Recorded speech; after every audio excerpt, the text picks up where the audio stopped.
Welcome to Fearless with Jason Whitlock. And we have an amazing show planned for you today. Happy Thursday to everybody. Happy day before Friday. The weekend is almost here, baby. And you know what?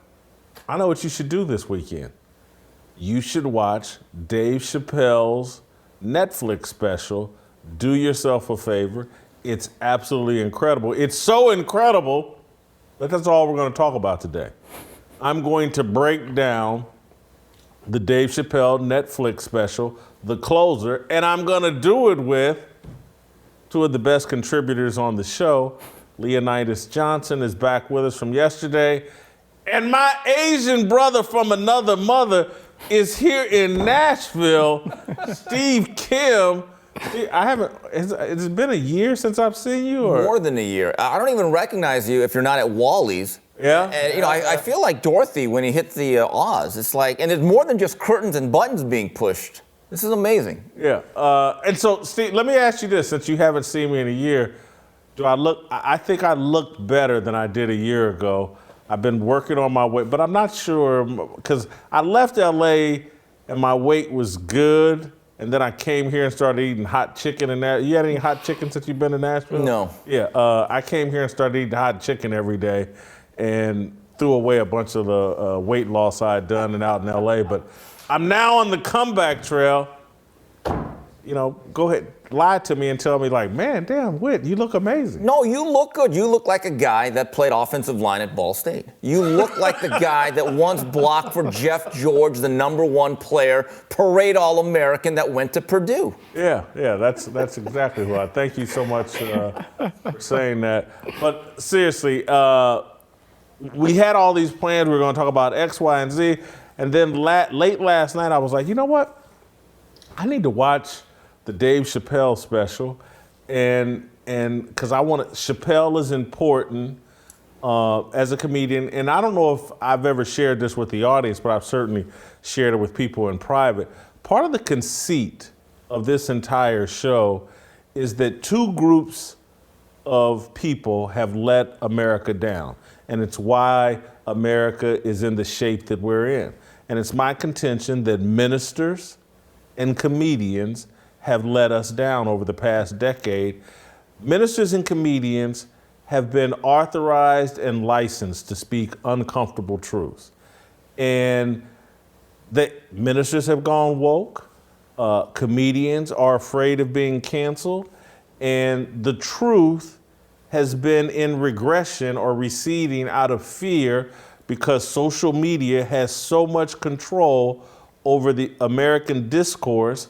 And so from the pulpit, we don't get unvarnished truth. We get a compromised gospel, a gospel that lives in fear. And then from the comedic stage, from Saturday Night Live to every late night talk show, everybody's got the same punchline. Everybody just comes on stage, Trump, right. Trump supporters. And everybody just laughs out, oh my God, he said Trump.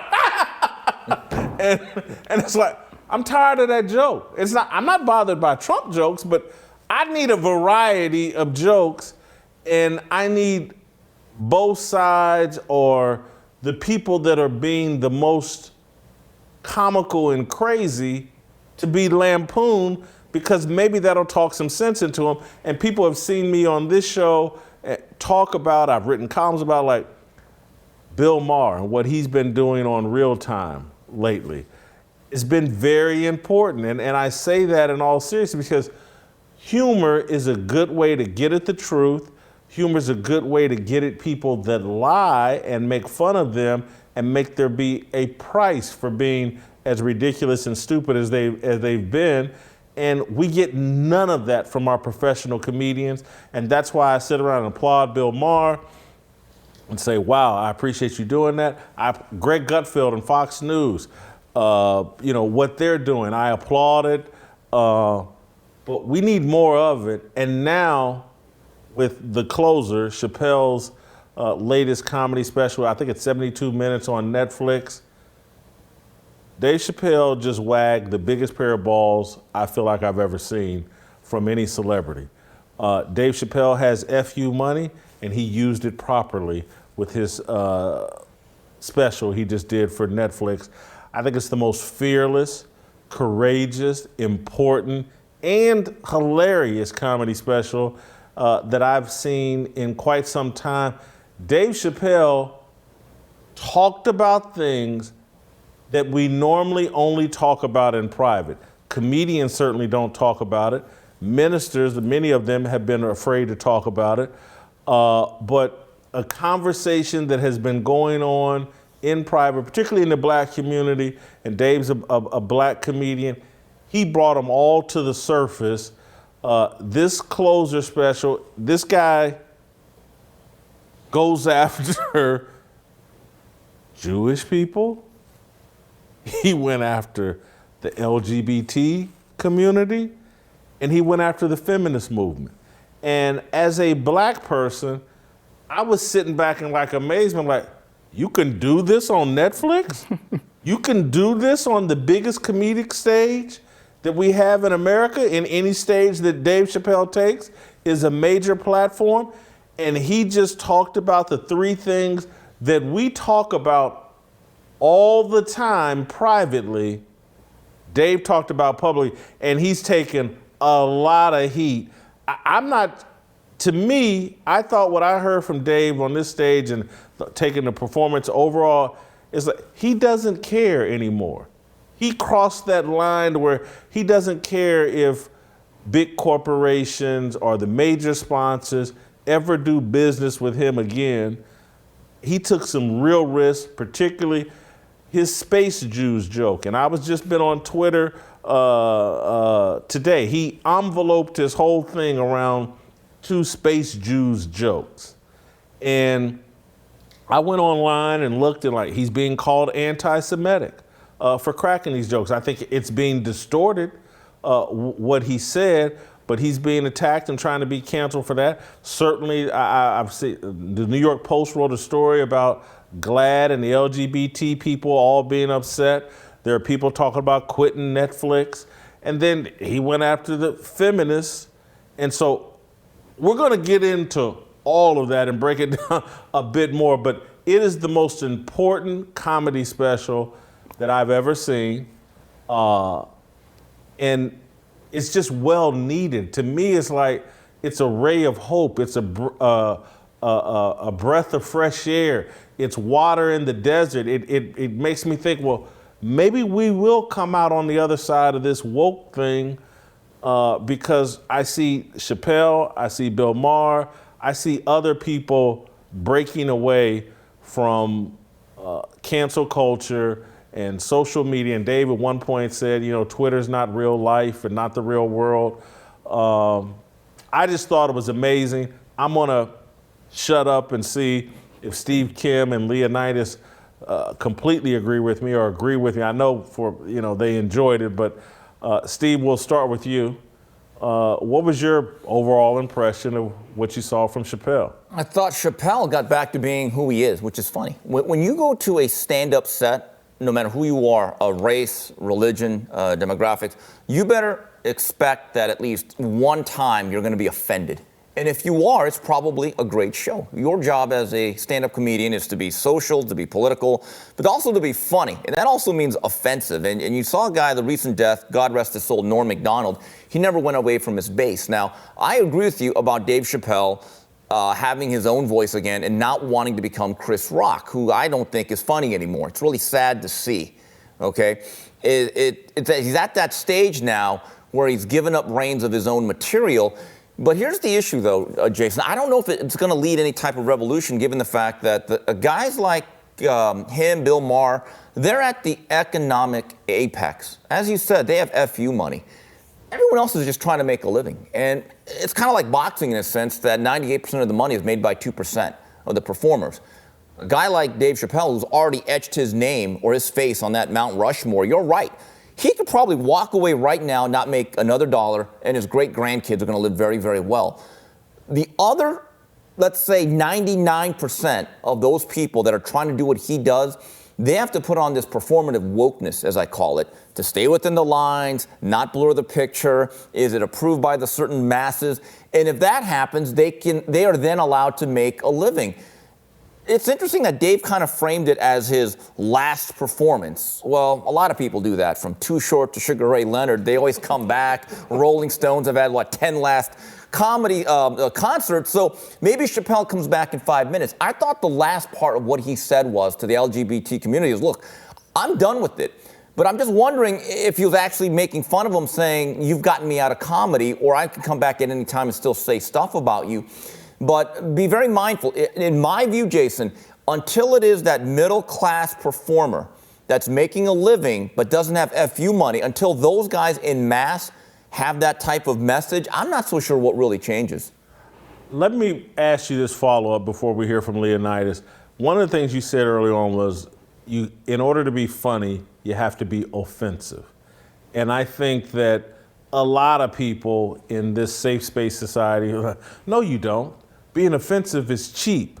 That you don't have to be offensive to be funny. That's just a cheap, easy trick. Anybody can be offensive.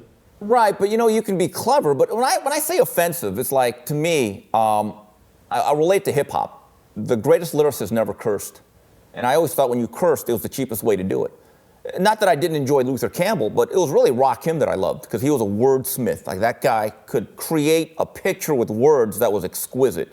And as someone that wanted to be a writer, you'd actually study what he did. But if you wanted to dance and get down, it would be Luther Campbell or MC Shy D or someone else. But I'm not knocking the music. But what I mean being offended is, like, to me, if you see a comedian and you know he's going to make a couple of Asian jokes, you should have enough self-awareness to understand you are not immune from being made fun of. It's harmless for the most part. It's only words. And the question then becomes, are we not allowed to laugh at ourselves at all? What I love about being in the boxing industry is still largely unregulated. It's unfiltered. And you have guys like Bob Arum, who really has FU money, who literally cussed out a reporter yesterday because he didn't like a question. And it was great. I mean, it's why I'm in the sport. That's why I still love being in it. And unfortunately, the other sports are so sanitized to a point, everyone becomes Derek Jeter. They become Captain Cliche. And if stand-up comedians have lost that ability or that right to jab at someone to a point where other people are going to laugh, and you're going to laugh at your own expense, then we might as well just get rid of the whole forum. One more follow-up, because I wrote down two things you said. You said Chris Rock isn't funny anymore. No. Hey, No. Elaborate. Well, I've seen this with black comedians, and this is funny, it comes up. I remember how Richard Pryor and Eddie Murphy, when they were the young black renegades, were the funniest guys on earth. You're like, wow, they're doing stuff. Then what happened was, this is the difference. Then they became corporatized, and soon enough, Richard Pryor, whose funniest moments were probably when he's strung out on heroin, all of a sudden is doing The Toy and Brewster's Millions. He became very suburbanized. Eddie Murphy, I thought, was an all-time great, my favorite cast member ever on Saturday Night Live. But then after Boomerang, he became the Clumps. I didn't think that was very funny, because he became family-friendly. So here's the difference. The old-school, all-time great black comedians specifically, I thought they became forced into a box of being family-friendly, so that they would be famous in Peoria, as they say. Now what's happening is that the modern comedian of any race or color is now forced to be in a box of woke. And if you're not in that box, you're in trouble. And some of the stuff that Chris Rock has done, he's even admitted it, some of his greatest riffs would not be allowed today. And I think you know which ones. One of my favorite Chris Rock riffs is, well, I got a job. Good, what do you want, a cookie? Well, I raised my family. Well, good, what do you want, an award? If you say that now, they would actually come down on Chris Rock, and Chris Rock, for whatever reason, has bowed down and said, okay, I'll play within those new lines. And it's unfortunate. He's not the guy he was in 1995. Yeah, he definitely won't. Remember he put out the video, How to Not Get Arrested or Killed by the Police? Oh, look. Yeah, he would never. One of the most underrated shows of all time on HBO was the Chris Rock Show. It was a half-hour show, and he still has this interview with Don King. It's one of the funniest things I've ever seen. But he would make fun of everybody. And he had Ashy Larry as one of his sidekicks. And then he had that one character that no one understood, that they made a real bad movie out of. But it was a fun show. Pootie Tang, yes, and it was hilarious. I never understood a single thing that guy was talking about, but it was funny. Now, Chris Rock, I don't believe, wants to offend people for some reason. Yeah, you know, it's funny. I think it's been in the past year.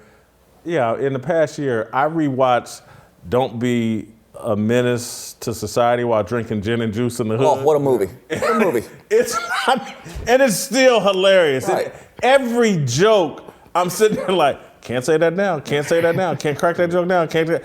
And the stuff is still hilarious, and it's like, what happened to us? All right, Leonydus, I've made you wait long enough. That's all right. I'm in the audience. This is entertaining. Your impression of Chappelle's Yeah, there's a scene from The Office where Michael gets in trouble for telling an off-color joke, and they're like, "You can't say that. That's offensive." And he's like, "Of course it's offensive. It's a joke." You know? And you know, we talk all the time how The Office can't be produced. There's all kinds of stuff from back in the day that we can't do today because of wokeness, because of wokeism. It just people are very, very insensitive. I am not a Dave Chappelle fan. Okay, so I'm going to be the I'm going to be the oddball out here. Really? I'm going to be the oddball out. Dave lives in Ohio. You got a bald head like Dave. I know. All right. You're like Dave's little brother. He may not even like the Buckeyes. I mean, jeez. No. Come on, Steve. Let's not go that far. But, you know, okay, so even though I'm not a Dave Chappelle fan, I appreciate what he's doing here, pushing back against the wokeness, back against the political correctness. Let me stop you for a second. Why are you not a Chappelle fan? That's the fascinating part. Okay, right there. it's not my type of comedy. I mean, he's raw, and he's, you know, I don't agree with a lot of stuff that he talks about, and you know, some of the stuff some of his material, some of the stuff he talks about is, I just don't like it. It just doesn't appeal to me. So watching his special for me, it was more of a, you know, I'm trying to break down the elements of it and the philosophy behind it, and you know, whether, you know, thinking about the transgenderism, the LGBT movement, wokeness, of course, because that's the big picture, because he's pushing boundaries and doing things that are courageous and brave. You know, he said he has FU money, but I mean, still, for him to come out and do that, and knowing what kind of response he's going to get from it, even for me, that's not a Dave Chappelle fan, that's just going to offer some criticism to him, but definitely from people that hate him, that are waiting for him just to make a tiny little step out of line, and he's like, okay, here it is, I'm just going to drop this atomic bomb on you, and now let's see what you do with it. So I appreciate that he did that, even if I do have some reservations about the special itself. What do you think about my narrative that ministers and comedians, that their job is to say uncomfortable things based in truth, and that actually creates the freedom for the rest of us to have conversations that we need to have, that are healthy? And again, that's just like when Chris Rock does the thing years ago about, hey, here's how you don't get beat up by the police. Yeah. Again, it gives all the rest of us the room to say, you know, the police are bad, but, you know, you could behave in a different way and maybe the police wouldn't be this bad. It creates the room for that type of conversation where comedians don't tell the truth, ministers don't tell the truth, everybody has this very fake conversation about almost everything. And so just sticking with the police brutality thing, we have this fake conversation now where we sit around and act like George Floyd was perfectly appropriate resisting arrest for 30 straight minutes. And he played absolutely no role. And how dare the police do anything extra trying to subdue him, Eric Garner? How dare they wrestle him to the ground? Didn't they see he didn't want to be arrested and he had every right to fight the arrest? My narrative that whatever you think of Chappelle, comedians, and Chappelle in particular in this deal, creating the room for the rest of us to have real conversation. Absolutely. Jordan Peterson says, and I'll start off with this point, he says that, you know, if you're going to speak, you're going to offend somebody. That's just the way it is. There's no matter what it is, what the topic is, if enough people hear you say something, somebody in that crowd is going to be offended. So the idea that you can say something and not offend somebody is it's not reality. Now, ministers have an absolute responsibility to tell the truth, no matter what, no matter whether somebody's offended or not. That shouldn't even be on the table. Well, we can't say that. People might get their feelings hurt and leave the church. That happens. People tiptoe around certain topics, and they're very politically correct with the way they approach things, especially now. And so ministers definitely need to be bold. Comedians, the way it was in the past, comedians were able to say things that other people weren't. And like you said, I think you said the key word was conversation.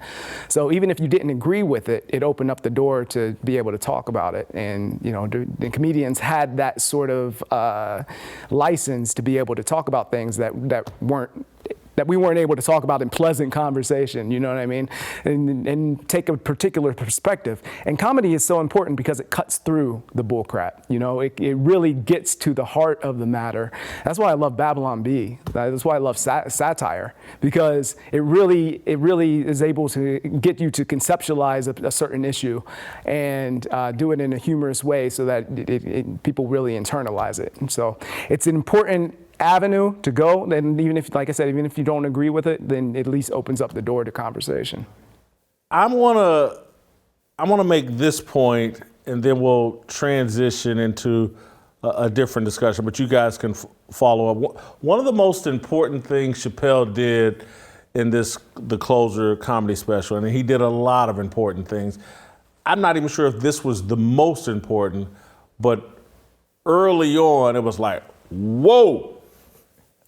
His joke about the baby, the rapper, who can kill a black person inside of a Walmart or wherever he said it happened, I can't remember, and that do no damage to his career.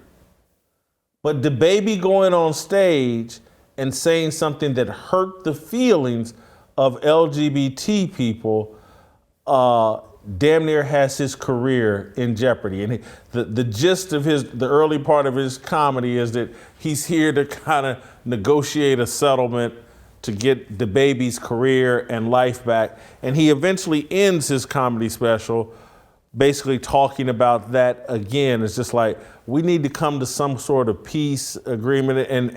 And he's trying to, I was talking to someone that was arguing that, he was making a bunch of excuses for his jokes, that Dave was, and was trying to defend his right to make those jokes. And the person was arguing that, like, he shouldn't have done that. He was backpedaling too defensive. And I was like, nah, I think he actually was brilliant in what he was trying to do. He was pointing out that, like, hey, look, this LGBT group is diminishing like what's really going on with black people, because again, we've created a society where killing a black man, if you're black, and kill a black person is less offensive than saying a joke that makes the LGBT community uncomfortable for a few seconds,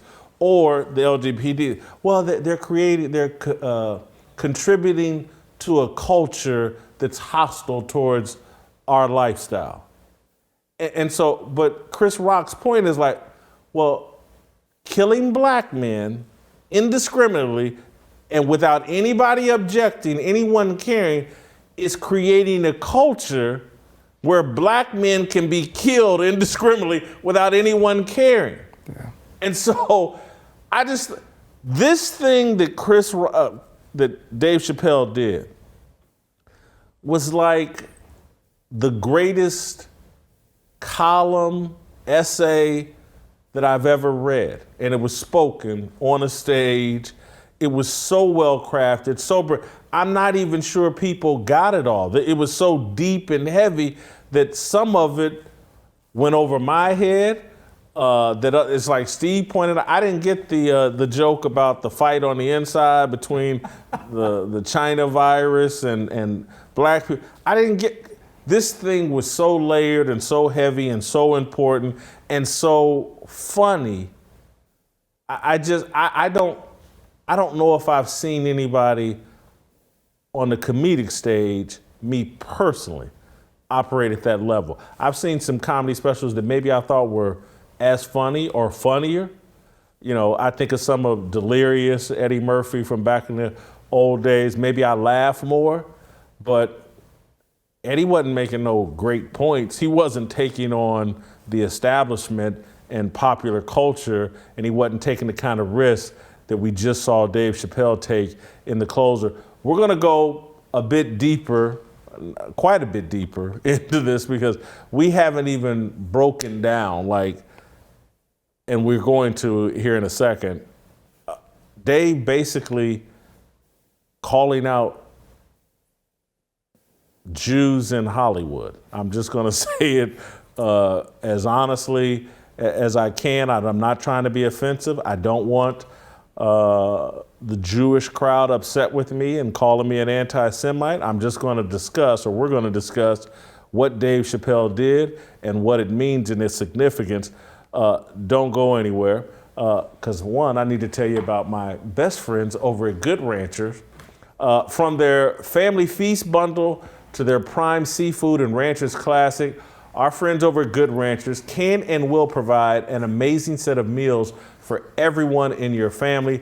They bring you the best free-range chicken and grass-fed and grain-finished cattle, and where it all comes from, farms right here in America. Everything that they offer is truly 100% American farm raised right here. The taste, the quality, the whole 9 yards is incredible. You guys know I've been eating a lot of Good Ranchers food. It's helped me with my diet. It's helped me eat a better quality of food. It's helped me lose weight. But more than that, I need you guys to support Good Ranchers because they support me. They support this show. You keep asking and people keep looking for ways. How do you push back against this woke agenda, this Marxist agenda? You gotta support the businesses and the people that support your worldview, your America First worldview. Don't be ashamed of that. Don't let the media convince you that supporting America First is somehow anti-American or somehow racist. It's not. Good Ranchers supports American farmers and supports America and supports this show and these kind of courageous conversations we're having today. That's why you need to support Good Ranchers. Do it to support me, do it to support this show, do it to support yourself. Go to goodranchers.com/fearless to get $20 off and free express shipping. That's goodranchers.com/fearless.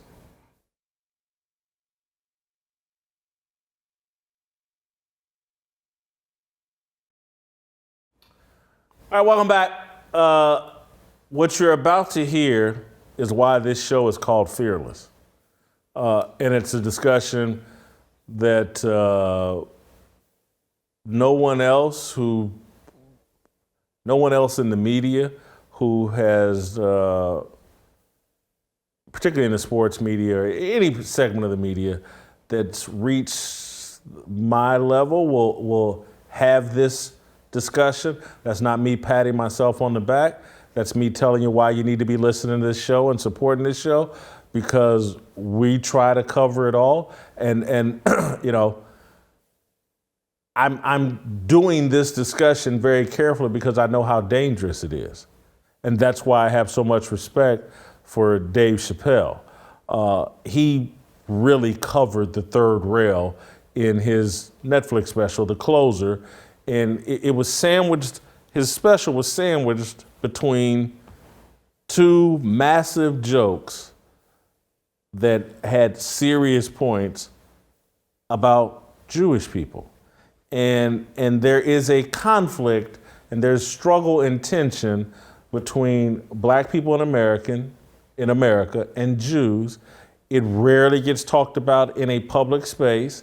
It rarely gets lampooned the way Dave Chappelle did on this Netflix, and it's one of the main things that happened that made me say, Dave really just don't give a care. And Dave really might be done here, and maybe just like, if this is it, so what? But he cracked some jokes where Space Jews joke about a movie. It started, the first reference was about a movie about some people that leave Earth and come back to Earth to take it over and run the planet. And he said, yeah, and I'm making it, it's gonna be called Space Jews. Then an hour later, he circled back and made an analogy to a freed black slave who went on to own land and then become a slave owner. And anyway, I think we have an excerpt from this last Space Jews joke. Let's play it and then we'll talk about it. When he got all that money, this bought some slaves. Have you ever heard this before? This is a true story. Not only was he a slave owner, he became a slave breeder and employed tactics that were so cruel, even white slave owners were like, yo, my man. He was a wild dude, but he did it just because that's what successful people did at the time, and he just wanted to be down. What a fucking tragedy. How can a person that went through slavery perpetrate the same evil on a person that looks just like him? It's mind-blowing. And shockingly, they're making a movie about him. Ironically, it's called Space Jews.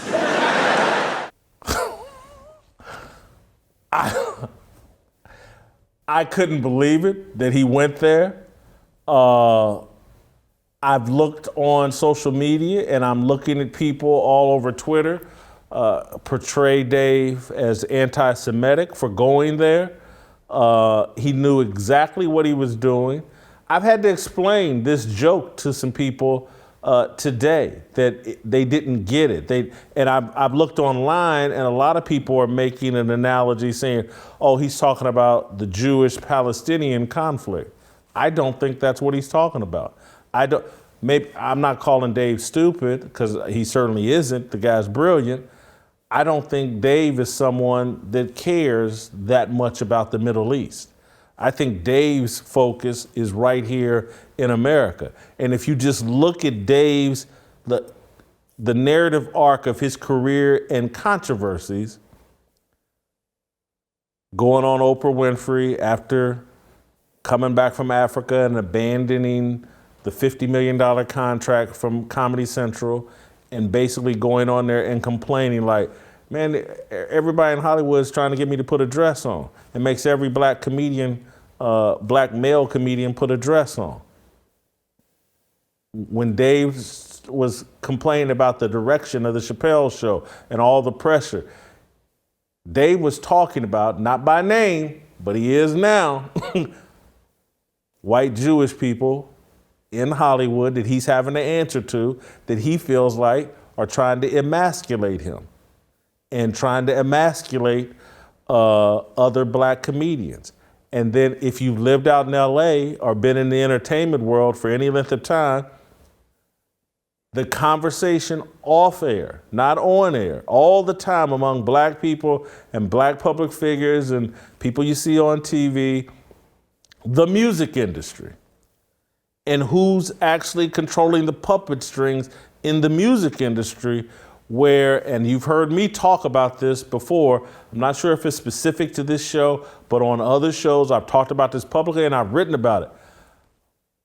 The music industry, when Michael Jackson tried to use the word kike in a song, and he wasn't doing it to deride or denigrate Jewish people, he was doing it to call out racism against Jewish people. But he tried to use that word in a song, and the music industry shut Michael Jackson down.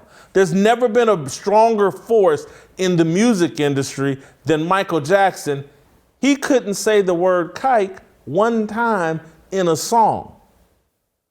But the music industry allows, promotes, forces, celebrates black rappers saying the N-word, constantly. They promote the killing of black people, drug dealing among black people, disrespect for black women. All of this is littered in the music industry.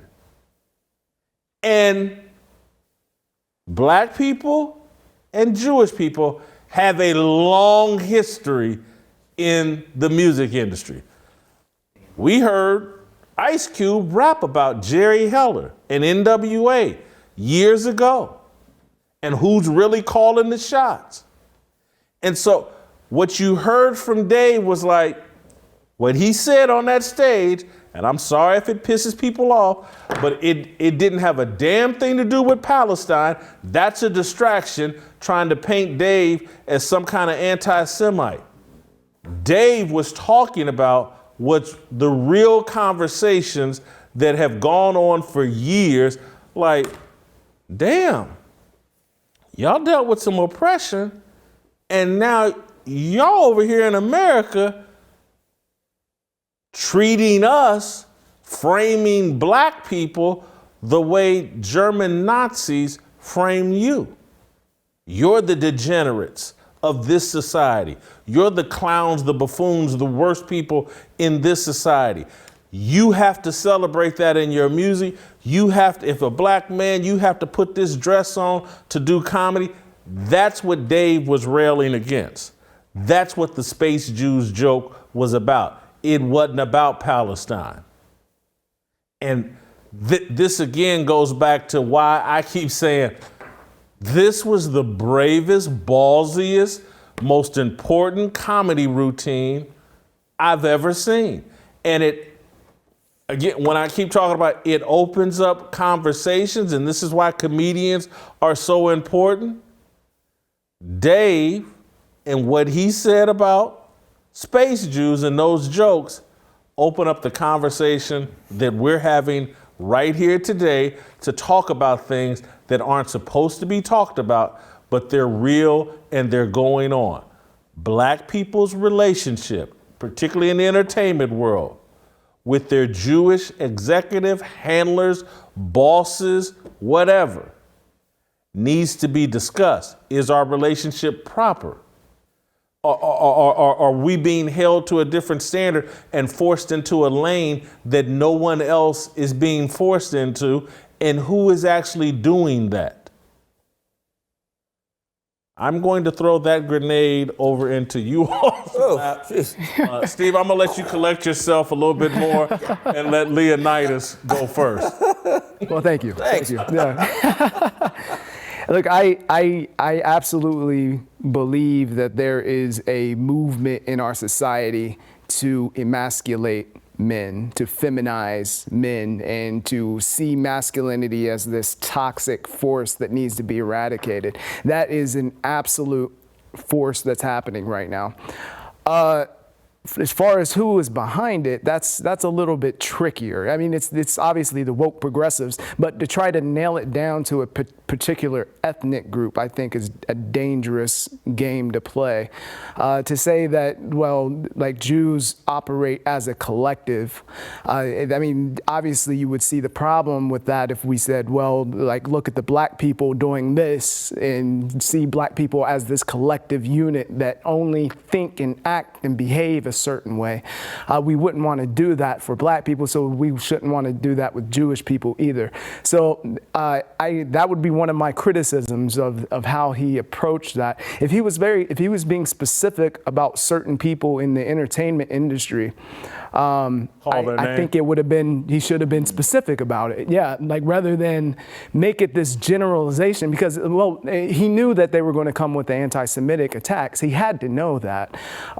So it's hard to know what he was thinking. If he's trying to be effective on that end, I don't see how that helps the message, because people are going to take it wrong. People are going to take it like, well, you're just going after the Jews, or like the Jewish Palestinian thing. That's a weird angle to take. I don't know how people got there, but I mean, people were going to take all kinds of different avenues and interpret it different ways, and probably not the way that he actually intended. But just generally from an identity standpoint, what we try to do as Christians is try to get away from that. We try to pull away from collectivizing people and seeing people as group identities. So I would not want to say, it's like, oh, the Jews are responsible for this, or the Jews in the entertainment industry are responsible for how black people are treated, and just collectivize everything. But to be more specific about who you're talking about and not see them as the external. Let me push back and say this, because I thought, and I agree with you to some degree, but I disagree in this respect. I don't think he can be accused of trying to collect, well, yes, he can be. He can be appropriate accused of the collective of Jews. But what I would say is that take Leonydus Johnson and Jason Whitlock. We have no problem saying black on black crime's a problem. We don't say that some individual shooter, we don't, Leroy Washington is the problem. Right. Or Junebug Richardson. We say black on black crime, and so collectively we talk about black people and a level of crime we seem to be involved with against each other that is damaging us. And so I'm not sure if it's 1,000% unfair to have the conversation to say, and what Dave, I believe, is saying with these jokes, and I do know in private, off camera, out in LA, the Hollywood area, I've lived out there. I know what black people talk about privately, about who's in control of the music industry, who do we answer to? And a lot of times people will call out Jimmy Iovine, that's Dr. Dre's partner. Jerry Heller, who was involved with NWA and Eazy-E. But I don't want to be in denial of black on black violence being a problem. I don't want to be in denial that perhaps our relationship as entertainers in the entertainment industry is not healthy or appropriate when it comes to Jewish executives. They are powerful in Hollywood, in the music industry, in the age, I was been repped by CAA and a bunch of, they have a lot of say-so and power and control, and I don't want to be in denial. I don't want to miss discussing that, because maybe it's the only way to correct the problems in terms of why are the music industry thing has just amazed me for a solid 30 years. Yeah. When they shut Michael Jackson down over that word, and I was sitting there like, as many times as I get called the N-word in music, and this Michael Jackson can't say this one word, I'm just, for me, and again, that's like Dave's point with the LGBT community is like, wow, there's a special standard for black people and what we must tolerate. You can kill us indiscriminately, randomly, constantly, and we can kill each other, and no one will talk about it. The media, everybody ignores it. And you can say anything about us in music. No one will put a stop to it. But if Michael Jackson says that word once, he gets shut down in his tracks. It has to be discussed. I will agree with you absolutely with what's going on in Hollywood in the music industry. And while you were talking, I was thinking about Lil Nas X and his music and the satanic bent that he has and the LGBT bent. And then Black Lives Matter, which is more of an LGBT organization than it is a Black Lives Matter organization. I mean, there's all these examples that prove your point. The question I would ask is particularly with the executives in Hollywood, then maybe there is improper relationships there. And if they're the executives, they're responsible for what's coming out. So yeah, I would hold them to account, absolutely. But is it because they're Jewish? Like, is the Jewish part the important piece of the puzzle? Like, it doesn't even need, you talked about black on black crime. black people aren't killing black people because they're black. That's not the important piece. But it's important to debunk. I'm going to disagree with you there. Debunk the narrative. I'm going to disagree with you there. Okay, I got you. I'm going to tell you. I'm going to tell you why. If the gangster disciples, the Bloods, and the Crips, who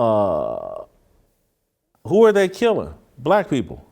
Yeah. They're not killing any. They're not very many white people. And maybe you'll say, well, they don't live in the same neighborhoods. They got cars. Yeah. The bullets travel. They don't. The bullets. Oh, we're in the wrong zip code for you to shoot and kill anybody. And so I do think black. And again, this would be. I don't want to speak for Chappelle. I'm going to speak for myself.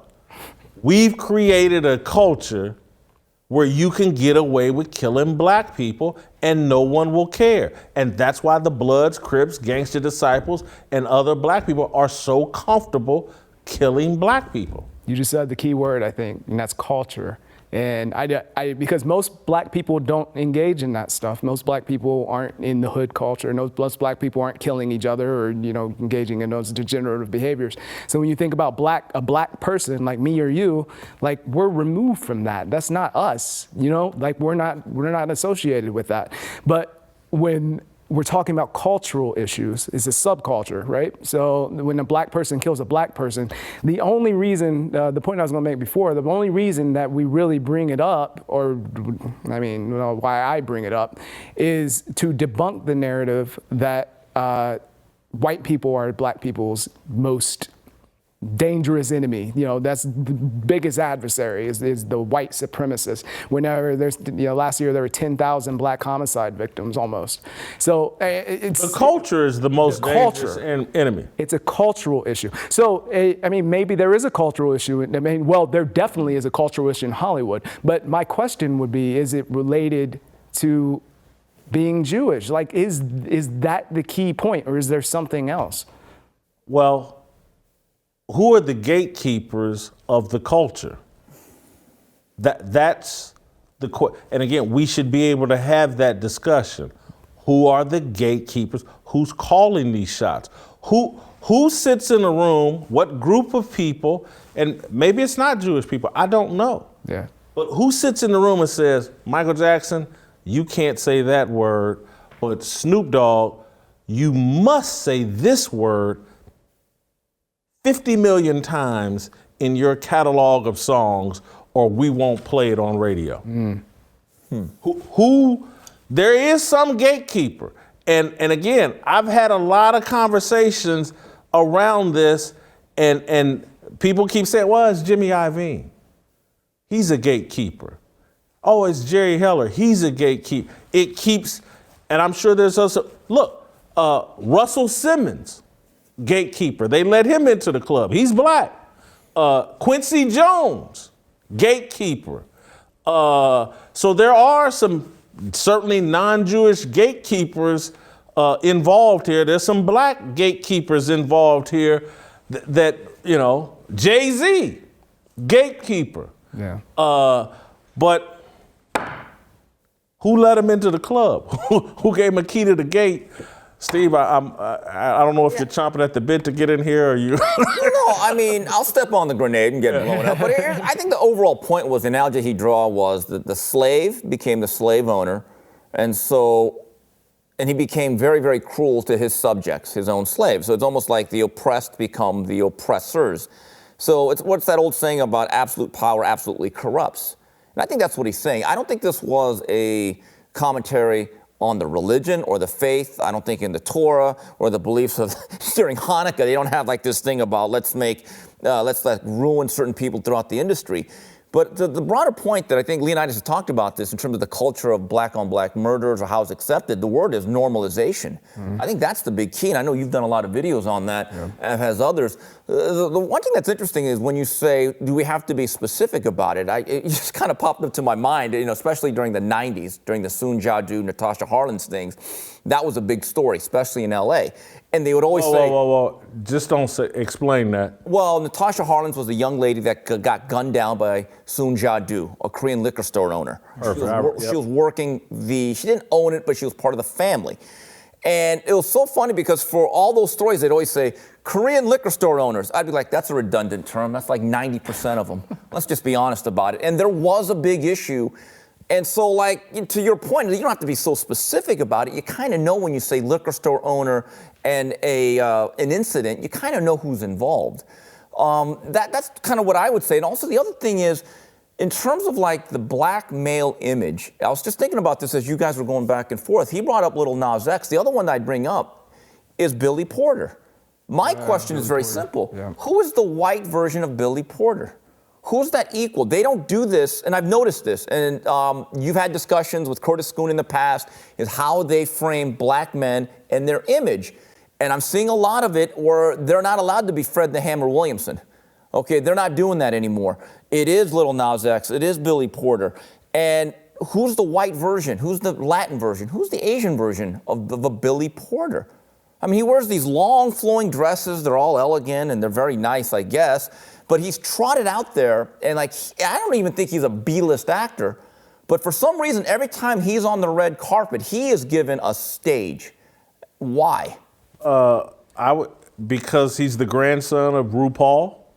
I mean, RuPaul's been, did RuPaul make some movie that I'm unaware of where he won an Oscar? Is he some comedian? Was he a singer? RuPaul has been famous for being black, and is he trans? I don't know. Or is she, or is RuPaul still a man? I think, I don't know. But has been famous for being gay or transgender or what. That's been their only, as far as I know, their only gift, their only skill is their sexual gender identity, whatever.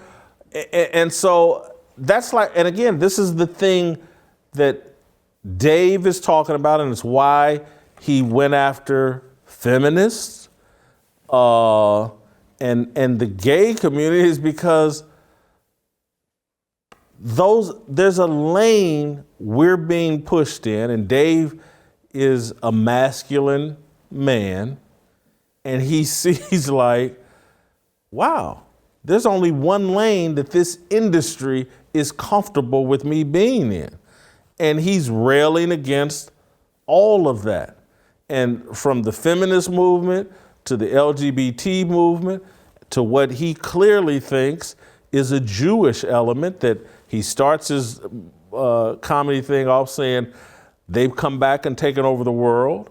And then he finishes it by saying they were once oppressed and now they're oppressing.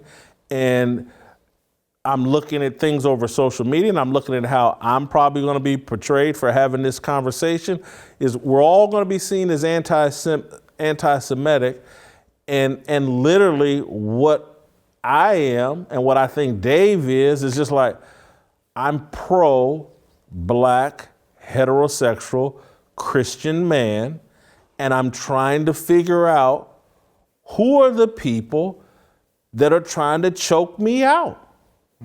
If you go watch Dave's comedy routine, that's basically what he says. Like, let's make peace. Quit trying to choke me out. I'm just me. Can't I be me? Comfortable with you being you. But whoever it is that's trying to choke me out, the black, heterosexual, I don't know. I think Dave has some faith, because he talked about his great granddaddy that has some faith, and he lives in Ohio, and Dave probably has some faith. If he doesn't, I'm gonna give him some. And so the black heterosexual Christian man is being assassinated in this country, and no one wants to talk about it. Well, Jason, there's an interesting, have you seen that commercial, guys, with the Escalade? And it's all black women driving it. Yeah. And I'm watching this every time Cadillac. The Cadillac. And They're driving my daddy's Cadillac now. I'm just, yeah. As the first time I saw this commercial, it's like, there's one lady driving it. And I'm like, hey, a lot of black men love that car. I mean, it's the truth. They love that car, because every time I've seen a black person drive that particular model, it's always been a man. And they all get into a room, and they're all powerful and everything like that. And I think there was also another corporate initiative where they're going to give $10 billion to black women's businesses.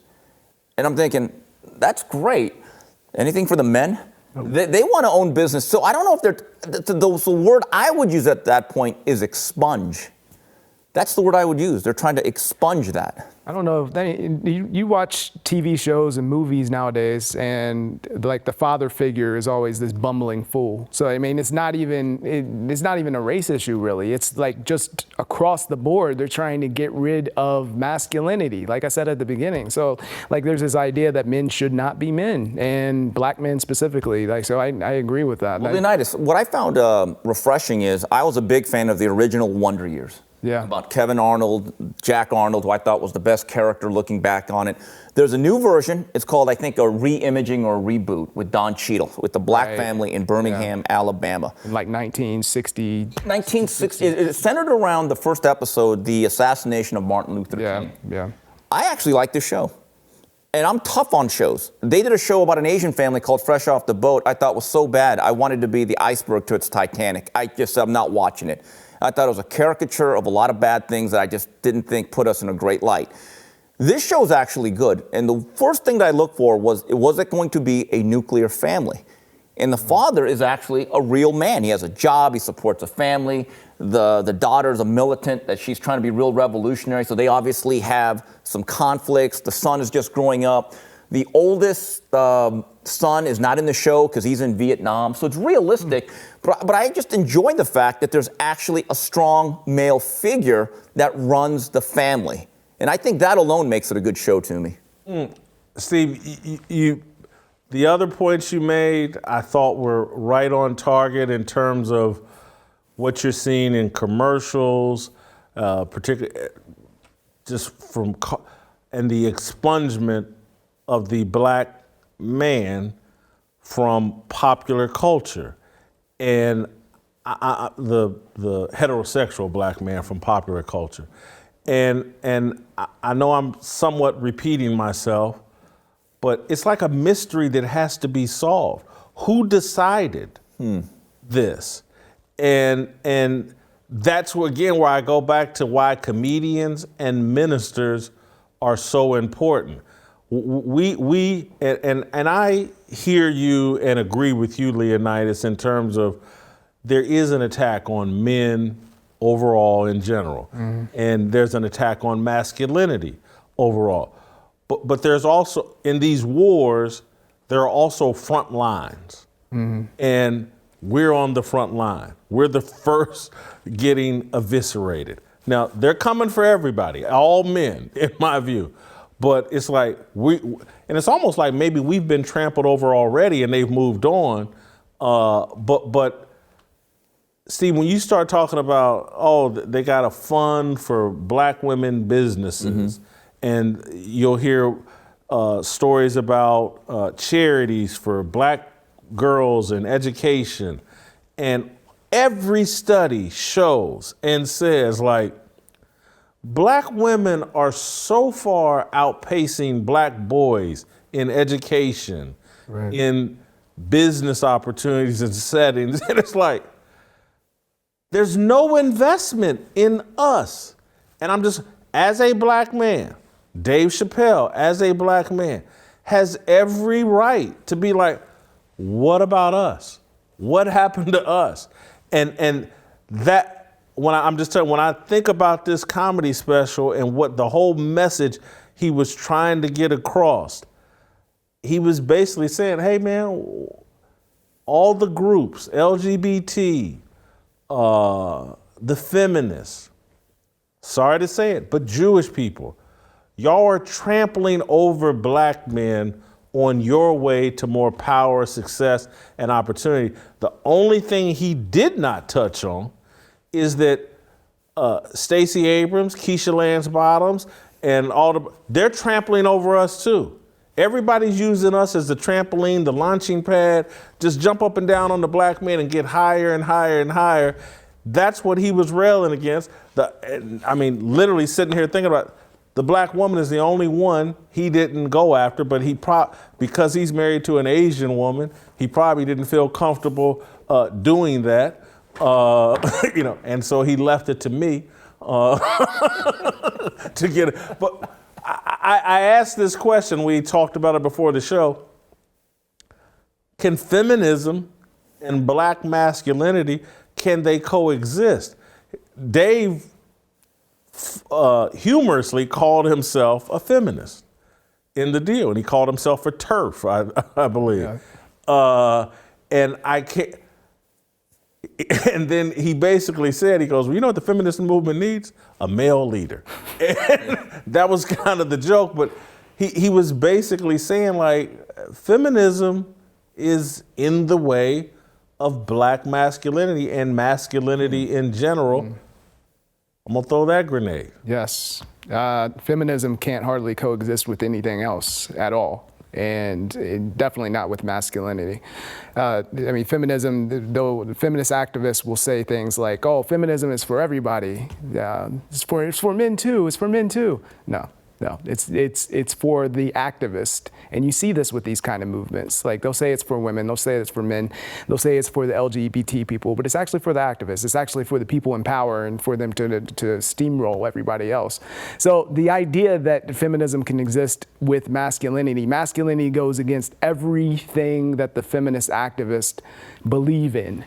So everything that goes against feminism is going to be labeled as toxic and it's going to be wiped out. So any kind of idea that the man should be the strong center of the family and that we need the nuclear family and that kids need fathers, and, you know, all the things that we know from research, feminism is against. They're not going to support that. They think that women should have the same, be the same as men. Women are the same and women and men are the same. No, they're not. But this is the idea behind feminism. So, like, they just can't, the ideas behind traditional masculinity and traditional femininity do not exist in feminism, and the two cannot reasonably coexist. Jason, I think your question should be reframed, because feminism will be allowed to exist. The question is, will black masculinity be allowed to exist at all? It's really that simple, because look what we just talked about. Never mind if they can coexist, can black masculinity be allowed to exist at all? I think that's the way the question should be framed. And I'm concerned that it can't. And I think Dave Chappelle is concerned that it can't. Listen, we're going to take a break because I want to tell you about my friends at Bonner Private Wines. For those looking to get away from those bland and boring wines that you've been getting at the supermarket lately, then you need to look forward at our friends at Bonner Private Wines. This group of Americans can bring the best Malbec wines from some of the finest vineyards in Argentina directly to your home. Their wines are perfect for a responsible night with friends at home. They pair amazingly well with steaks, fresh off the grill, or some fine Italian cuisine. So stop listening to me brag about them and go order. Join their wine club right now. Visit bonnerprivatewines.com/fearless and you'll get 50% off the wine and 50% off shipping. Just visit bonnerprivatewines.com/fearless. They're great friends and supporters of this show. You should be great friends and supporters of theirs. That's bonnerprivatewines.com/fearless. All right, welcome back. We're going to continue the most fearless discussion of Dave Chappelle's completely fearless comedy special on Netflix, The Closer. If you had to guess, do you think on Monday The Closer will still be up on the Netflix site? If you had to guess. Yes, it's too popular, but it's interesting. We used to judge things by critics and their reviews. Yeah. Okay? Me personally, I judge it by who's offended. And if certain people are offended, you know which ones, I'm going to say that might be worth watching. Because if you look at Rotten Tomatoes, obviously those reviews seem to be very engineered. Yes. Okay? Totally. But if a certain group of people are aghast over something, or they're so offended by it, that makes me think, okay, that might actually be funny. Look, it's Dave Chappelle. I almost think he's Elliot Ness. He's untouchable. We will see. I'm not so. There's so much blowback building up, and I looked at my own Twitter feed this morning and saw this rigged. Some bot farm had gotten a hold of some tweet that I put out when I called, like, wow, this is the most courageous and impactful, powerful, blah, blah, blah. And then the next thing you know, I'm getting the same tweet from all these different people that all have 50, 60 followers. And so there's an organized effort being ginned up to try to cancel this comedy special. I'm not sure if on Monday, if this thing hasn't been taken down and Netflix isn't issuing an apology. I would probably agree with you. I think the woke mob is really strong at this point, really influential, and the corporate bosses, they're going to bow to it. And they've been doing that the whole time. So there's going to be a lot of blowback these next few days, and I think it's going to the whole site doesn't pull a Facebook and disappear for a while. So, I don't know what happened. I don't know. It's like this morning when I went to go watch it. Generally, you talking about Dave Chappelle puts out a comedy special. You'd think when you logged in, it would be the first thing you saw. Them sending. Remember when they put out that movie about the Central Park 5 by Ava DuVernay? For like 2 weeks, every time I logged into Netflix, maybe longer, that was the first thing I saw. You gotta watch the Central Park 5. Yeah. Any of these Netflix deals that are on the agenda, on the right narrative, they just shove down your face and make sure you see it. Dave Chappelle puts out a comedy special, and I kind of had to hunt it down on Netflix. So they're already halfway shade. And then I keep reading stories. The New York Post has one out where, liberals are blasting it and everybody's upset.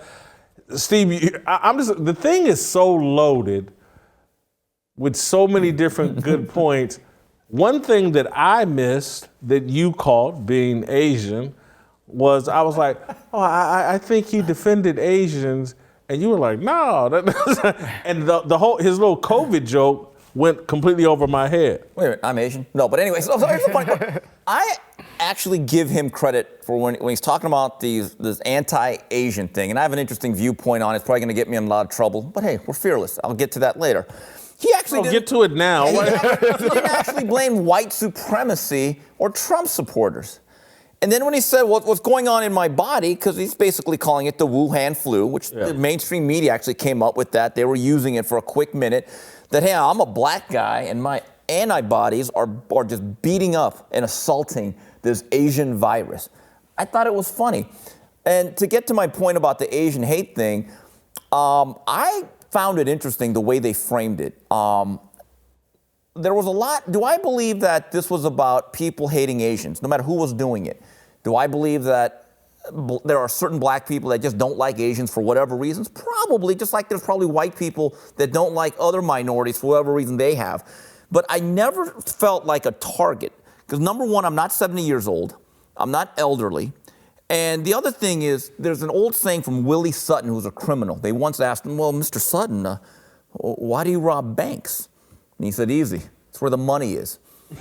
So if you are a criminal of any type, if I see an old elderly lady and she's Asian and she's got one of those poodles, I'm thinking, oh, that lady must have money. That's going to be my target. I'm not going after Steve Kim, who's in relatively decent shape, 6'2", 200 pounds. That guy could actually run away a lot faster, okay? So this is about targeting. What I didn't like from the Asian community is the woe is me, oh my God, we're targets. I thought it made us look weak, made us look feeble, but what was very dishonest about this is, and I saw an Asian group of journalists that I'm in the Facebook group with, they would make these posts about stop Asian hate. And I'm thinking, yeah, stop Asian hate. In fact, stop all. But they would always say, they'd always make sure to mention white supremacy and the influence of Trump. Yep. And I'm thinking, that is the most dishonest thing you can do. And then another thing I did not like is, I wonder, for all of these Asians who have been a victim of this, or their families, their grandmothers, their mothers, who were assaulted or breached in any way, how many of you were chanting and marching for defunding the police last year? Because we have to be honest, when you defund the police in any community, and this has been shown statistically, crime has gone up against everybody. See, this is what people don't, it wasn't just Asians where there was a spike. Everyone has become more of a victim of crime in the last 18 months. And so I actually saw on ABC, this is the funniest thing, I turned this off after about 5 minutes. They did a story about Asian Heritage Month. So I'm thinking, okay, I'm gonna watch this, I guess it's my duty. And they started to get into Asian hate. And I'm thinking, okay, let's see how they frame this. And wouldn't you know it, they started to make it about MAGA, and they started to make it about white supremacy. And I'm saying to myself, we're not even being honest about this. At all. We're scapegoating people that had nothing to do with this for the most part. So that's the way I look at it. I did not think that Asian hate was about hating Asians. I think it was about vulnerable people who there was a perception that all Asians are rich and that we all own liquor stores or we do dry cleaning. It's not necessarily true, okay? And that's what I think happened, because if you actually look at the profile of who's being victimized, it is the elderly. And that was my view on that whole thing, and I'm glad that at least Dave Chappelle pointed something out. Who was doing the actual assaulting here? I'm going to tell you the other thing he did that was interesting, because you mentioned about demonizing Trump supporters, as if Trump supporters and white people were out targeting Asians, and that's laughable. Asian, particularly Koreans, but Asians have businesses in poor black communities, and they have pretty consistent conflict with the people that live in those communities, and they're black and or maybe Hispanic, but primarily black. And it's dishonest to try to act like, Trump supporters are going into Koreatown and killing Koreans. That's a joke. But the thing Chappelle did in this special that I also thought went against the grain, and it probably went over people's heads, is he told that story about being at a bar full of Trump supporters in Ohio. And, he kind of rags on Trump supporters. But if you're smart, you're listening going, this is where he chose to go get drunk and to hang out with, said the people there all loved him and he liked hanging out with them. Clearly, this was a decision he made. This wasn't I fell into this bar of Trump supporters.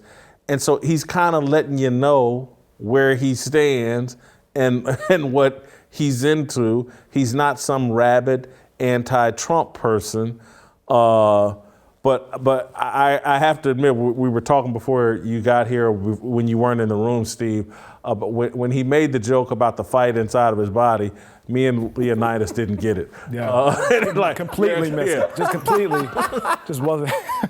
You asked, Jay, you said, what part was funny? I was thinking about this. Yeah, what was the funniest part of it? The one where he said, where the LGBT person was like screaming at him, and they made the mean face, right? So there's two things that were really funny.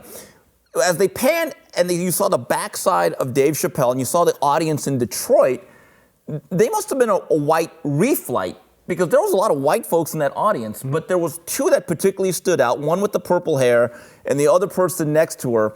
And when he was making the joke about one of his riffs about the LGBTQ community, his conflict with them, and he talked about the mean face, during one of those segments, they went back to that camera shot, and that one person had that mean face. Like, you could tell she was really triggered by that particular part of the monologue. I thought that was pretty funny.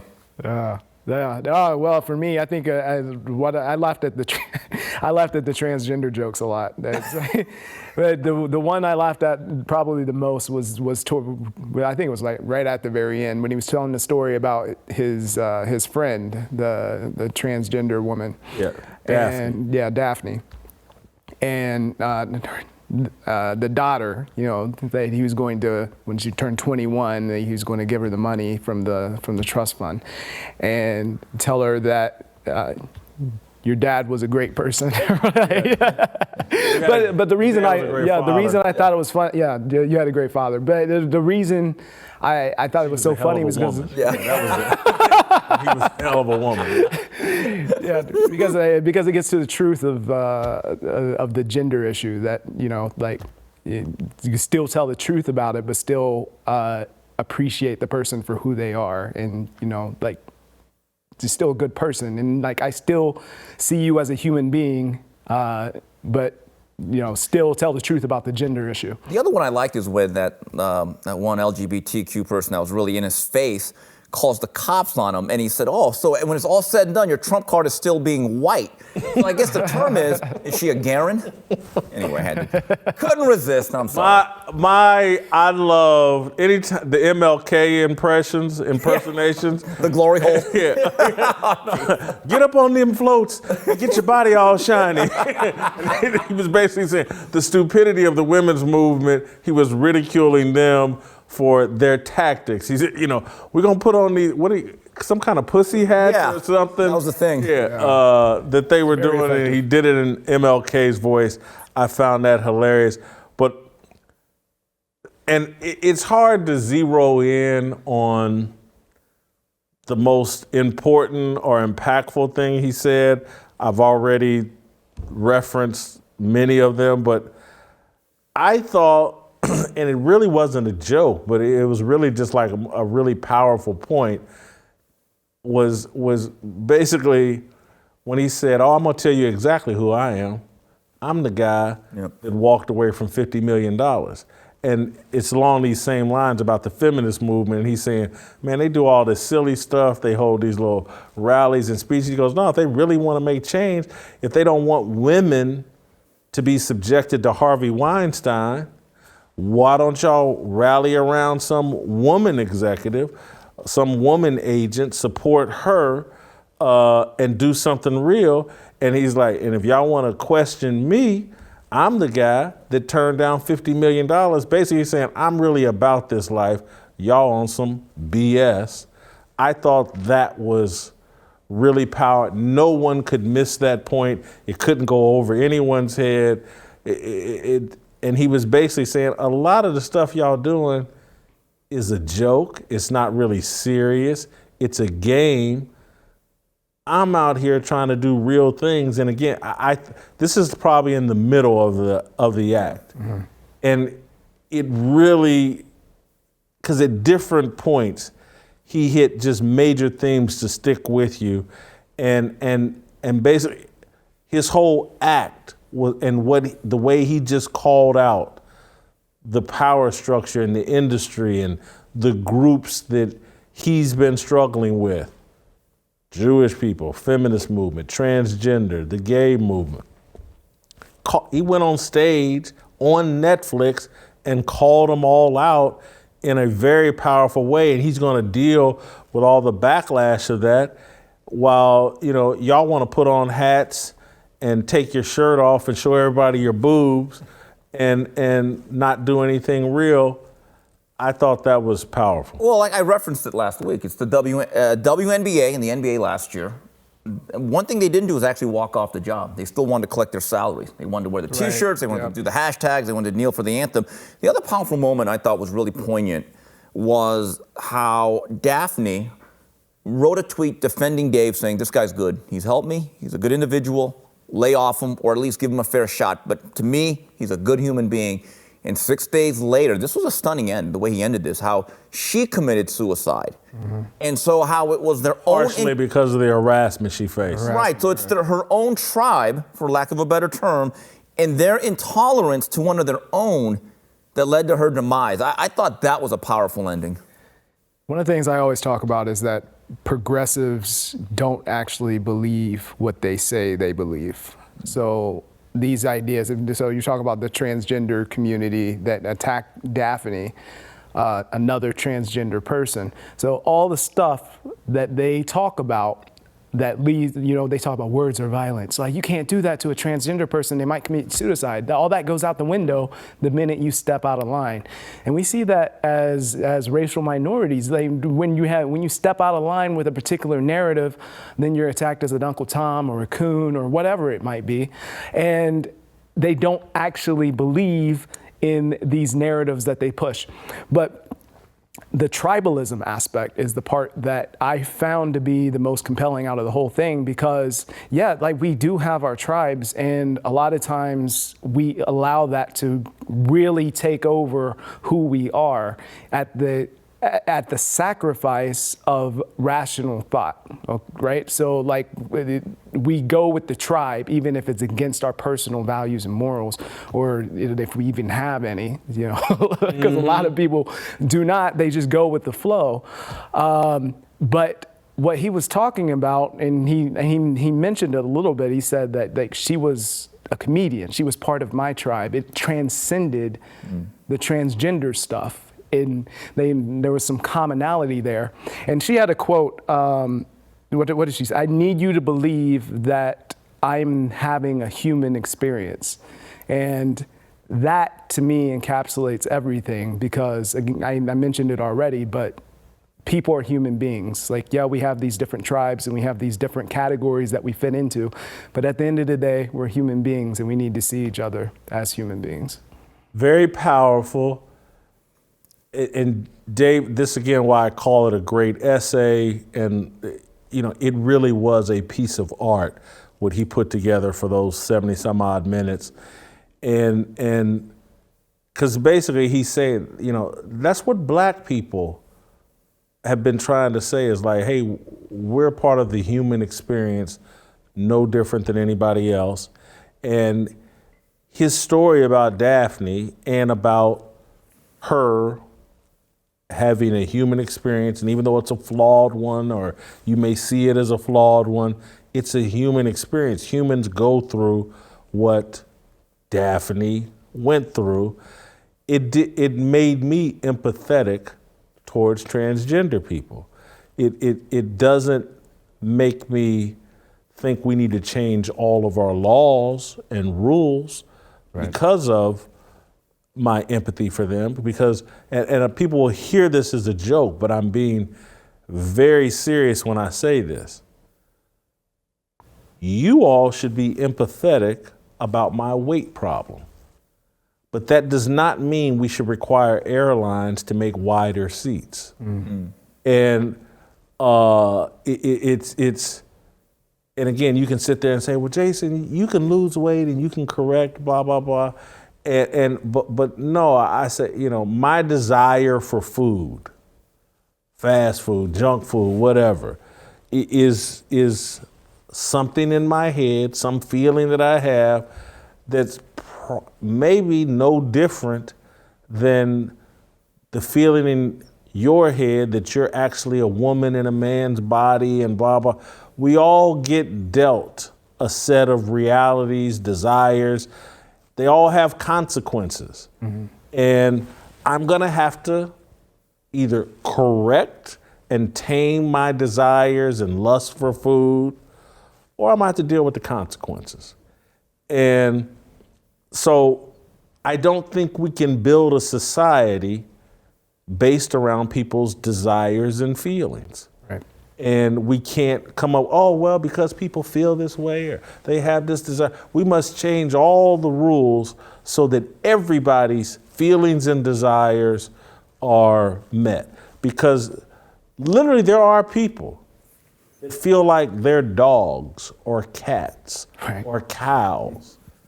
And we can't say, well, because this person feels like a cow, we gotta pretend to pump milk from their male breast, or we gotta, you know, we just can't do it. Yeah. I'm sorry.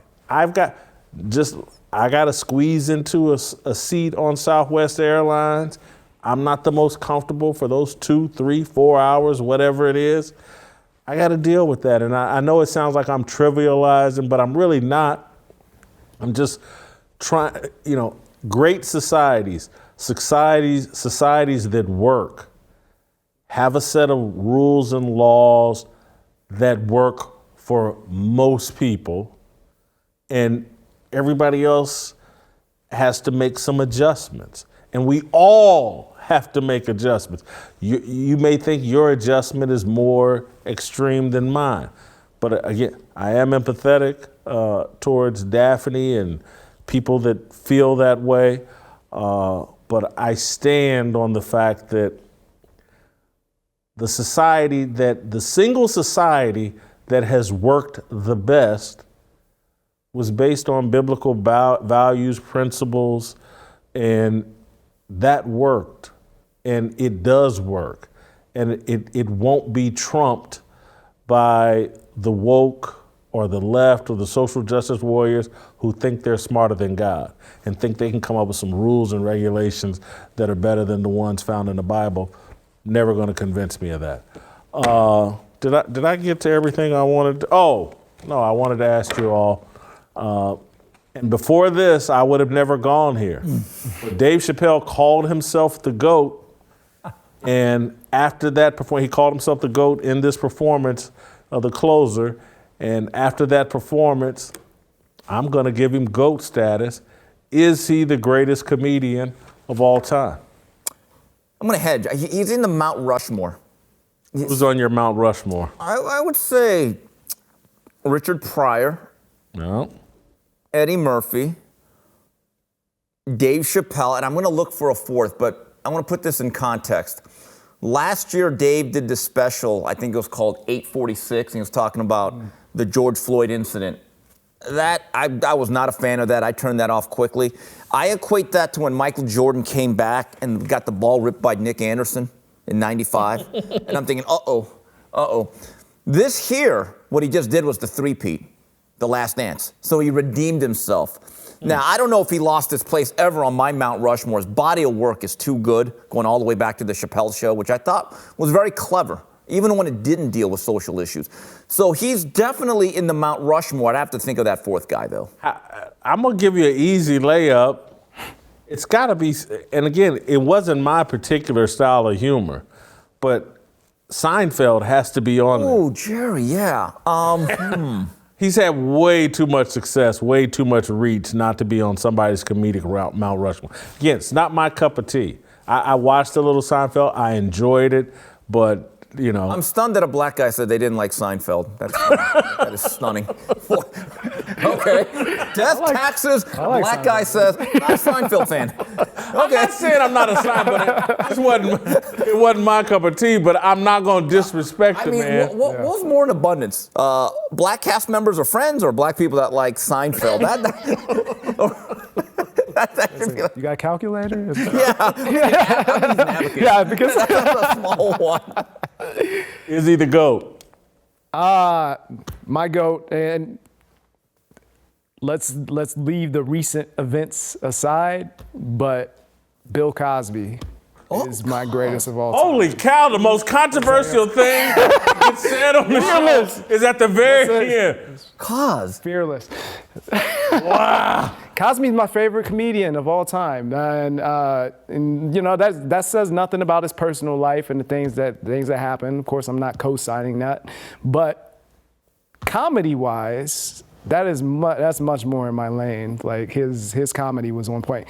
Dave Chappelle's, I mean, he's a great comedian. Like I said, he's just not my Gotcha. not my type, man. Woo! I wasn't expecting that. Who would be number two? I don't know. And that's a good question. I mean, I like Eddie Murphy and Richard Pryor's good stuff. All right. So I'm not, I like the Cosby Show, the later one. The Cosby Kids, Fat Albert, all that but Bill Cosby never been. I'm far more profane, raw than Bill Cosby. Jason, did you watch the Cosby Show? Yeah. I thought it was a great show. I have more appreciation. I know you're not allowed to say it now, and there's still a few networks that actually air their reruns. And I don't binge watch it as much as I do Different World, which I've been doing like the last 3 months. I've been trying to catch up to everything. But the Cosby Show, I still distinctly remember. I'm this Asian kid growing up in East LA, suburban family. But I remember at the end there started to be like real criticism that it was think about this. It showed black families in an unrealistic light. Do you remember the criticism of that? I always found they that actually loved each other. They lived in a nice house in a brownstone. And I'm like, well, okay. No one killed anybody. Yeah, and I'm thinking to myself, Why wasn't Bill doing crack? Yeah, no, I very strange criticism when you look back at it. I can't believe Claire, she wasn't hooking on the side. That's awful. Yeah. I mean, that was what was good about the Cosby Show. I mean, the Cosby Show wasn't about race. It was just about family. Right. And it just happened to be about a black family. Well, I'll say once you throw in the Cosby Show, your decision on Bill actually makes more sense. It's more defensible. It's more defensible. It's like a legitimate. He's gonna kick me out of the studio. It's a legitimate opinion, and again. And I respect the fact because I do think his comedic career can be judged without throwing in his personal life, which, is worthy of criticism. But as a comedian and what he represented, you're 1,000% right. I am calling Dave the GOAT because I've never seen a performance like the one he just gave. I've never, at a critical time in American history when there's an obvious culture war, and I've criticized Dave, when he came on Saturday Night Live after the election, I thought it was horrible. I thought it was dishonest. I thought it was... Wait a minute, I'll disagree. You didn't like that skit where him and this other black cast member were at a house of white liberals who knew Trump was not going to win the 2016 election. And as the night went on, the white people were like, oh, and then 2 hours like, oh my God, he's winning. And one of the white liberals said, this is the worst thing to happen in American history. And Dave goes, that's really the worst thing America has done? Is elect Trump? It was a funny joke. I thought that was actually a monologue clever skit. was horrendous. Oh, that was horrendous. Yes. I thought it was dishonest, and again, it's like he was far more honest in this comedy special in turn. Dave's living in Ohio in Yellowstone or whatever. Is it Yellowwood or Yellow Springs. Yellow Springs. Around cut it out. Don't act like you living in Trump country and you running around with Trump people, but you're gonna get on Saturday Night Live and play that. So I didn't like that. This here,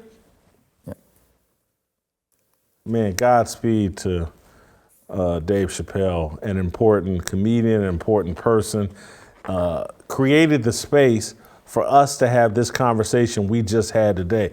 If you can find this conversation anywhere else, please let me know, because I want to see it. I want to watch it. You can see everybody else is going to distort what Dave did.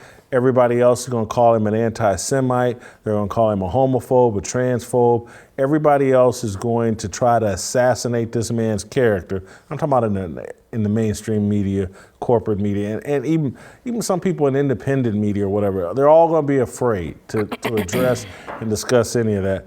We just had the realest conversation on it.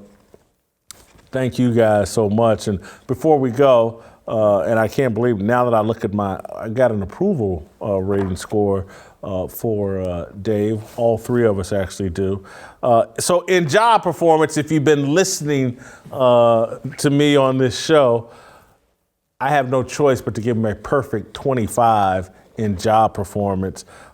Dave just crushed it. You couldn't do any better than what he just did. Steve, job performance? After 1846 that I referenced, he was probably at like a 15. But now, this reminds me of Nas when he did like Illmatic. He was great. First couple. Then he did You Owe Me. I hated that song. Had a couple back. Now this is him coming back with Stillmatic. So he has bounced back. He's back with the Lost Tapes. He's at a 24. Leonydus, job performance? Yeah, so again, it's not my cup of tea. Yeah. But what we talked about at the beginning, the importance of comedy and what comedy is supposed to do, particularly on a political level, I think he did a very good job at that. And the audience was into it. He did his job as a comedian. He's obviously a master of his craft. I mean, even though it's not my style, but I can appreciate what he does, so I gave him a 20. Character, I at one point, again, I was down on Dave's character after I felt sold out on Saturday Night Live, but now I'm back up. Dave's character's really high. I think it took a lot of courage to say, the only thing I knock him, Dave is so good, he doesn't need the N-word to make people laugh. And so that's where I take off 1 point and I gave him a 24 in character. Yeah, I gave him a 24 because I actually know some mutual friends that know him. They speak very highly of him, and he's a boxing fan. So anyone that's a boxing fan is good with me, 24. Yeah, I took off more points than just one for the excessive use of the N-word. But just in general, because that's not my style of comedy, and the way that he approaches issues is not how I would approach them. I don't agree with Leonydus, let me break some news to you. You're not a comedian. No, thank you. Thank you for that. I want you to say bitch every other word the way Dave does. Thank you for that. I was worried about it. But I don't agree with a lot of the ways that he does things. So I think he has a lot of stuff he needs to work on character-wise, personally. I don't want to make that kind of judgment like toward him because judging people. But since we're doing the scorecard, we got to do the scorecard, Leonydus. 15. Remind what's on the back of that card. Fearless. Right. I'm just saying. We ain't scared. I'm just saying. I just want making judgments about people without fixing yourself. The whole thing. Well, we'll do an approval rating on you. Okay. Make you feel better. Authenticity. You gave him a 15. 15. Yeah. Authenticity. I think he's back being very authentic. Before this special, I probably would have had him at a 2 in authenticity. Now I have him all the way at a 23. Michael Jordan. I'm with you, but I actually want a full 25 to do something of that nature, to hit on so many subjects and to poke at the bear. Several of them takes guts. That's authentic. 25. Yeah, I thought that he was very authentic. He didn't come off as false to me. He was I gave him a 20. That just may be my bias coming through again, but not quite as authentic as Bill Cosby, like he was. is he? That's exactly right. Thank you. But I mean, I felt like there were times where he was ragging. Like we talked about the tribalism thing. There were times where he was ragging on that, but it felt like he was leaning into it quite a bit as well. So there's a little bit of hypocrisy happening throughout the segment, throughout the special. Yeah, so Leonydus is a tough critic. I know. It factor. I'm only going to go as high as 20. Dave smoked cigarettes, and, I did like his suit this time. I liked his suit. I don't know how I felt about the particular style of tennis shoes he had the white on. shoes. Didn't like that. I don't know how I felt about that. So a 20, which is a high score for it factor. I love the fact that, he can be seen out and about around Ohio and hangs out with the people. But so give him a 20 in it factor.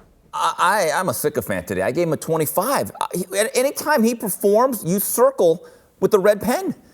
Honestly, you do. And being around him at fights, 'cause I know people have sat next to him, he'll just talk about the fights. And he actually knows more than, you, Jason, 2 boxers. He actually knows at least 20 of them. So right there again, the whole boxing angle, he's got the it factor. I'm going to go 25. He talked about beating up a woman in a club in this deal, so he does seem to like fighting. He was counterpunching, though. He was counterpunching. He was not the aggressor. Self-defense. Yeah, self-defense.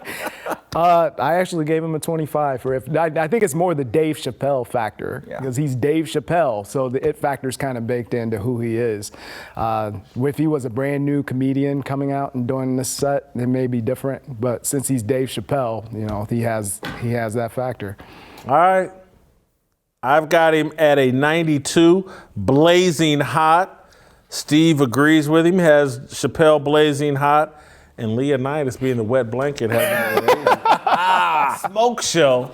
I guess Bill Cosby's blazing hot. All right, let's roll tomorrow and let's get out of here, and we will see you tomorrow. This was probably one of my favorite shows. I thought what Chappelle did was so important. I'm glad we had this conversation. I'm going to reach out, I think, to a couple of local comedians. We may continue some of this conversation tomorrow. But anyway, we'll see you tomorrow. No negotiation, my sister, no relation. We all just wanna have freedom. Sitting on the corner, never been alone. I'm breaking my back for freedom. Blessed, we are living, get back. We are receiving, all deceiving. We all wanna be free. We want